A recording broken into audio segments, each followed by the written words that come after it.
There was nothing unusual about the apartment at first.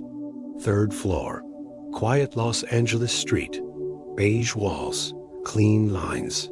The kind of place people choose when they want life to finally slow down. This story is about Daniel Mercer, a 34-year-old freelance editor who moved into that apartment with one goal in mind. He needed sleep. For months, Daniel had barely rested. Freelance deadlines blurred his days together, and nights became long stretches of staring at the ceiling, waiting for exhaustion to win. When he finally found the apartment, cheap and silent, it felt like relief. The first sign something was wrong wasn't a sound. It was the couch. Daniel came home one evening and noticed it had shifted several inches away from the wall, angled slightly toward the hallway. He stood there for a moment, keys still in hand, trying to remember when he'd moved it. He couldn't, but exhaustion erases memory.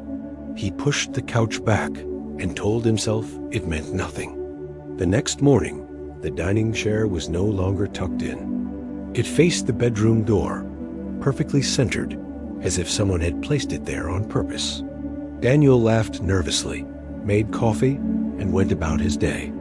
That night, uneasy but rational, he took photos of every room before going to bed.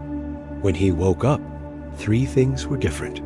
The coffee table had rotated, the lamp had moved closer to the couch, and the bedroom door was open. Daniel never slept with it open. The photos on his phone confirmed it. The apartment had changed while he slept. All Daniel wanted now was control, proof, a reason that didn't. T involved fear, crawling into his chest every time he looked down the hallway. So he set up a small camera in the living room, aimed wide enough to capture the furniture and the hallway entrance. Then he went to bed. Sometime after 2 a.m., the footage shifted. The lights didn't flicker. The camera didn't glitch. The shadow moved. A dark shape slowly separated itself from beneath the couch, stretching upward like ink, discovering gravity. It didn't have a face or edges, just depth, like darkness learning how to stand. The shadow slid across the floor and stopped beside the coffee table. The table moved. Not dragged, not pushed, lifted slightly and rotated. The shadow then leaned toward the hallway, toward the bedroom. At that exact moment, Daniel woke up.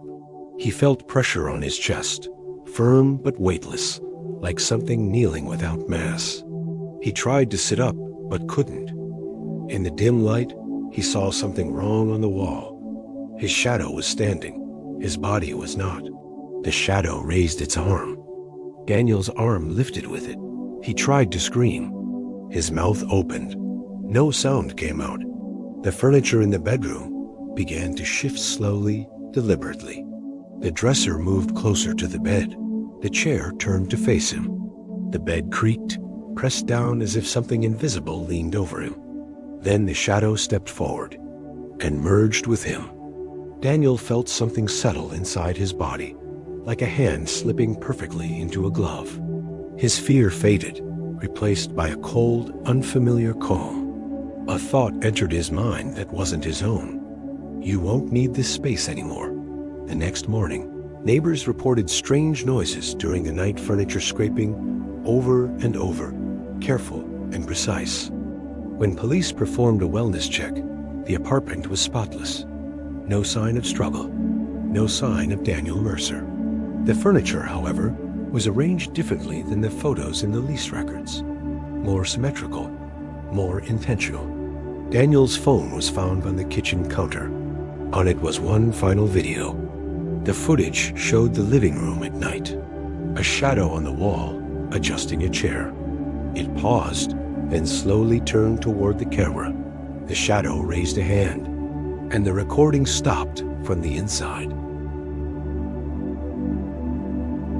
If you want to listen more real horror stories like this, please like, share, and subscribe. Your support inspires us to collect more real stories and bring them to you.